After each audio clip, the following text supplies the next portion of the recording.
In this video, I'm gonna be showing you how to easily change your Apple ID password.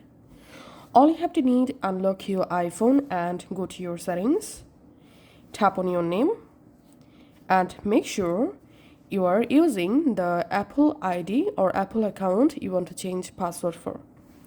Once you are here, tap on sign in and security. In here, scroll down and come to this security section and here tap on change password.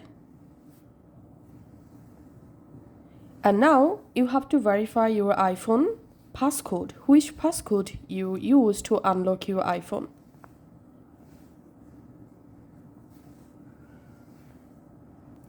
And then here you get the field to easily create a new password for your Apple ID. Enter here your new Apple ID password, retype the password here, and we can see your password must be at least 8 characters, include a number, an uppercase letter, and a lowercase letter, and add some special characters. So combine all of these letters to make a new strong password for your Apple ID. Then just tap on continue and your Apple ID password will be updated. Thanks for watching.